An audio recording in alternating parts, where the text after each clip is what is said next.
Largos ratos se dedicaba a ella a pensar en las contingencias de aquellos graciosos amores, y llegaba, imaginando, al día de la boda, y pensaba en la verosimilitud de una cencerrada, pues el tío era viudo, cencerrada en que ella colaboraría a cencerros tapados, sin perjuicio de haberle regalado antes a la novia un magnífico aderezo. Y después serían muy amigas, y a paseo irían juntas, y llegarían a burlarse juntas del ridículo señor de las patillas, su deudor y esposo respectivamente, y hasta llegaban a pensar en los cuernos que su señora tía acabaría por ponerle al infiel administrador. ¿Con quién? Con el primo Sebastián, por ejemplo, y hasta enredaba la madeja en su fantasía de modo que resultaba que ella, Emma, tenía alguna culpa en la desgracia de su tío. ¿Y qué? Mejor. ¿No la había él engañado a ella? ¿No la había robado? Pues entonces las pagaba todas juntas. Porque además Emma se reservaba el derecho de vengarse de los antiguos despojos que había tolerado antes, sacándole a relucir sus trampas a don Nepo, justamente en aquellos días de sus desgracias conyugales. ¡Qué risa! ¡Qué oportunidad para ponerla en un apuro! En esta, como en todas las demás flaquezas ajenas que a ella podían mortificarla y que por lo pronto toleraba, por amor al arte de las picardías, la mujer de Boni se reservaba vagamente el derecho de vengarse del modo más refinadamente cruel, allá más adelante. No sabía cómo ni cuándo, pero algún día, y sentía una alegría y excitación semejantes a las que produce la esperanza de ser feliz, con la conciencia de estos aplazados desquites, de estos castigos y tormentos vengadores, representados y proyectados entre las brumas de la voluntad y del pensamiento. Para explicar su conducta con el tío y con Bonis, hay que añadir a este examen de sus pervertidos sentimientos su comezón de lo raro, original e inesperado. Le irritaba que nadie pudiera prever sus enfados y rabietas, odios y venganzas. Prefería incomodarse y enfurecerse por motivos de los que nadie esperase tales resultados, y desorientar al más experto observador, quedándose fría, tranquila, impasible ante injurias y daños que los demás podrían creer que la iban a sacar de sus casillas. Cuando Eufemia, su confidente, ejercitaba este prurito a menudo, ya en sus mutuas relaciones, ya en las que se refería a un tercero, nada de lo que el tío ni de lo que Bonis pudieran hacer en contra de ella podía darle causa para más rencores que aquello de haberla dejado estar a las puertas de la muerte, sin acompañarla al otro mundo. Esto era lo que no perdonaría, y, sin embargo, ya se veía cómo disimulaba. Ah, pero qué chasco les iba a dar. Qué gracia cuando el tío se encontrase con que ella también gastaba a todo gastar, y que el caudal que él tenía de reserva para robar más adelante, para cuando su mujer, la alemana, por ejemplo, le diese chiquitines de Sebastián, era un decir. Había pasado, según la ley, a manos de los acreedores, al tendero de la esquina, al comerciante, de los porches, etcétera, etcétera. Sí, la vida todavía guardaba para ella un porvenir sustancioso. Ahora caía en la cuenta de que no había sido antes bastante egoísta, mortificar a los demás y divertirse ella de mil maneras desconocidas, todo lo posible. Estas eran las dos fuentes de placer que quería agotar a grandes tragos, dos fuentes que venían a ser una misma.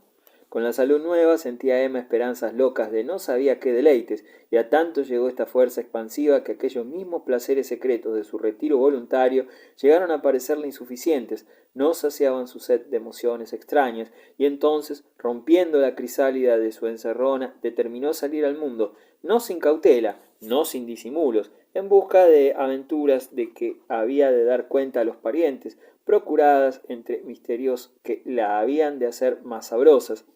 Una noche dormitaba Eufemia en el gabinete de su ama, dando cabezadas contra la pared, cuando tuvo que despertar sobresaltada por un golpe que sintió en un hombro. Era la mano de Emma que la llamaba. Estaba la señorita en camisa, pálida como nunca, su respiración era anhelante, las narices se la ponían hinchadas, abriéndose como fuelles.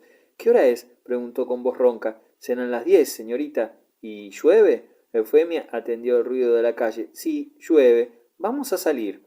¿A salir?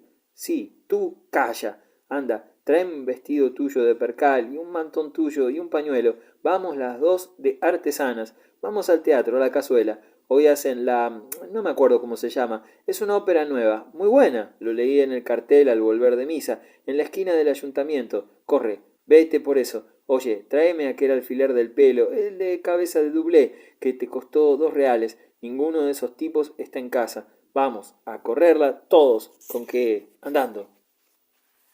10. Una mañana, muy temprano, Eufemia entró en la alcoba de Reyes y le despertó diciendo: La señorita llama, quiere que el señorito vaya a buscar a don Basilio. ¿Al médico? Gritó Bonis, sentándose de un brinco en la cama y restregándose los ojos hinchados por el sueño. ¿Al médico tan temprano? ¿Qué hay? ¿Qué ocurre? No se le pasó por las mientes que se pudiera necesitar al médico para curar algún mal. La experiencia le había hecho escéptico a este punto. Ya suponía él que su mujer no estaba enferma, pero Dios sabía qué capricho era aquel, para qué se quería al médico a tales horas y cuál sería el daño. Casi seguro que a él, a Reyes, le había de caer encima a consecuencia de la nueva, improvisada y matutina diabluda de su mujer. ¿Qué tiene? ¿Qué pide? Preguntaba con voz de angustia, como implorando luces y auxilio y fortaleza en preguntar, mientras a tientas buscaba debajo del colchón los calcetines. Eufemia se encogió de hombros y, acordándose del pudor, salió de la alcoba para que se vistiera el señorito, el cual a los 2 minutos se acercaba al lecho de su mujer, arrastrando las babuchas de fingida piel de tigre y abrochándose hasta la barba un gabán de medio tiempo, gris, muy usado, que le servía de batín en las estaciones templadas. Temblaba Bonis, más que por el fresco de la madrugada, por la incertidumbre y el miedo. No había en el mundo cosa que más temblón le pusiera que la zozobra de las incertidumbres ante un mal próximo, de repente anunciado y ni remotamente temido poco antes, sobre todo si estas impresiones le cogían mal abrigado, a deshora, cortándole el sueño, la digestión o el placer de oír música, o de divagar imaginando. Como este diablo de fantasía de liebre todos los peligros me abulta, pensaba, prefiero un mal como 8 conocido exactamente a un mal como 4 barruntado, pero que yo me figuro como 40. Tiempo hacía que sus relaciones con Emma y con el tío eran para él constante ocasión de sobresaltos. De ambos esperaba y temía terribles descubrimientos, quejas, acusaciones concretas, crueles recriminaciones, singularmente de su mujer. ¿Qué sabía? ¿Qué no sabía? ¿Qué tregua del diablo, que no de Dios, era aquella que le estaba dando? ¿Y por qué se la daba y hasta dónde llegaría? ¿Por qué, si le había cogido en flagrante olor de polvos de arroz, aunque en aquel trance inocente, no había sacado todavía la consecuencia de su maldita observación? La que le estaría preparando le horrorizaba el momento de una explicación, como él se complacía en llamar a la escena que preveía, pero la prefería, o tal se le figuraba, al estado de susto perpetuo, de excitación leporina, en que vivía de día y de noche. En cuanto Emma le hablaba, o le miraba, o le mandaba llamar, creía llegado el momento. ¿Qué pasa, hija mía? Preguntó a su cónyuge con la suavidad del mundo y dando diente con diente, inclinado sobre la cabecera del lecho matrimonial. Quiero que vayas tú mismo a buscar a don Basilio, ahora, enseguida, antes que salga la visita. Quiero verle inmediatamente. Pero te sientes mal, tú que estabas ahora tan buena. Por lo mismo, yo me entiendo. Anda, anda, tú corre y tráeme a don Basilio. Bonis no discutió, peor era Menellao. Podían salir los polvos de arroz por cualquier lado. Se volvió a su cuarto, se lavó y vistió deprisa y se echó a la calle, ya un poco más valiente, gracias al chorro de agua fría con que se había regado el cogote. Tenía notado que el agua fría vertida por la nuca le daba mucho valor y le reconciliaba con la vida. Le repugnaba esta dependencia del espíritu con respecto de la materia, pero tenía que reconocerla.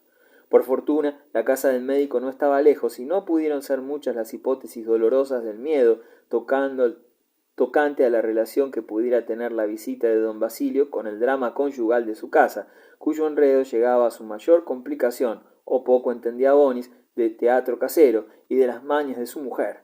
¿Qué papel representaba allí aquel personaje inopinado? ¿Y qué tan tarde aparecía don Basilio? No podía sospecharlo. El inopinado personaje era un hombre como de 40 años, que procuraba disimular más de 10, más bajo que alto, delgado, a su modo, esbelto, de largo levitón gabán, muy ceñido y de color manteca, sombrero de copa de alas anchas. Su rostro era blanco, anémico, los ojos azules, oscuros, vivarachos y, al quedarse quietos, penetrantes. Usaba gafas de oro, largas patillas, tal vez untadas de negro, tenía labio fino y mano pulida, pie pequeño y bien calzado. Era homeópata y muy sentimental. A pesar de la homeopatía que profesaba acaso por moda y para el vulgo de las damas, era especialista en partos y en enfermedades de la matriz y de la mala educación de las señoritas y señoras que les hacían aprensivas, antojadizas, caprichosas. Reconocía ante las damas la eficacia terapéutica de la fe y de los cuarterones de aceite ardiendo en los altares, pero en cambio exigía que se diese crédito a los misterios de sus glóbulos. Creía o decía creer mucho en la influencia de lo moral sobre lo orgánico y tenía una sonrisa singular, melancólica, de resignación e inteligencia para comunicar con las señoras guapas esta su creencia. Don Basilio Aguado dividía a los parroquianos o clientes en dos razas, los que llamaba don Basilio y los que le llamaban Aguado. Estos últimos le comprendían, los otros eran o tontos o malvados. Emma tenía la habilidad de no equivocarse nunca, le llamaba siempre por el apellido, Boni siempre por don Basilio. A pesar de sus esfuerzos, le vencía la costumbre que era en todo el pueblo llamar al médico don Basilio, en su ausencia. Lo de don Basilio era símbolo de su mal, sino de las culpas de su padre, de la prosa miserable que le ataba a su oficio de médico provinciano, oscurecido. El aguado representaba sus sueños de ambición, sus instintos de delicadeza, sus triunfos entre las damas, la homeopatía y otra porción de cosas ideales y bonitas que no son del momento. Era el homeópata madrugador y comenzaba muy temprano sus visitas. Bonis le encontró vestido y acicalado como para ir a pagar la visita a un embajador, que así era como él siempre se vestía para acercarse a la cabecera de sus enfermos. Mientras se abrochaba los guantes, oía Bonis su atartajosa explicación, dando grande importancia, a fuerza de cabezadas de inteligencia y de sentimiento, a todo lo que decía. La verdad era que Reyes no tenía nada que explicar en rigor, pero no importaba. De todas suertes, aquello le parecía interesante al médico, que, serio, en medio de sus sonrisas corteses, siguió al esposo atribulado por la calle. Disputaron con ademanes y pasos atrás acerca de quién dejaba a quién la acera. Venció al fin Bonis, que insistió más, y cuya humildad era muchísimo más cierta que la del médico. Por el camino, éste siguió enterándose porque lo creyó de su deber, y Bonis siguió diciendo nada entre dos platos. Por lo demás, Aguado se sabía de memoria a doña Emma Barcarcel, era su médico predilecto, a temporadas, porque ella, fijo y único, no lo quería. Cambiaba de médico como pudiera cambiar de favorito si fuese una Cristina de Suecia o una Catarina de Rusia, y siempre tenía un movimiento, un ministerio de doctores. Aguado era de los que más tiempo ocupaba el poder por ser especialista en enfermedades de la matriz y en histérico, flato y aprensiones total flato. Bonis admiraba en general la ciencia a pesar de la repugnancia instintiva que le inspiraban las exactas y las físicas, que sólo hablan a la materia. Creía en la medicina, no por nada, sino porque en los apuros de la salud, si no se recurría a los médicos, ¿a quién se iba a recurrir? Había que tener fe en algo. Su débil espíritu no le consentía en ninguna tribulación quedarse sin ninguna esperanza, sin una tabla a que agarrarse. Recordaba que en las enfermedades de sus padres y de sus hermanos, todos ya muertos, siempre había tomado al médico por providencia. En vano era que en los tiempos de salud en casa participase del general escepticismo de que los mismos doctores solían hacer alarde, y caía un ser querido en cama, y ya estaba Bonifacio, creyendo en la medicina. Algo había leído de lo que somos por dentro y pensaba leer mucho más si llegaba a tener familia para criar bien a su hijo, y aunque no la tuviese, que ya no la tendría con aquella matriz estropeada de su mujer, para hacerse filósofo cuando tronase con Serafina y se fuera sintiendo viejo, era su plan para la vejez solitaria, hacerse filósofo.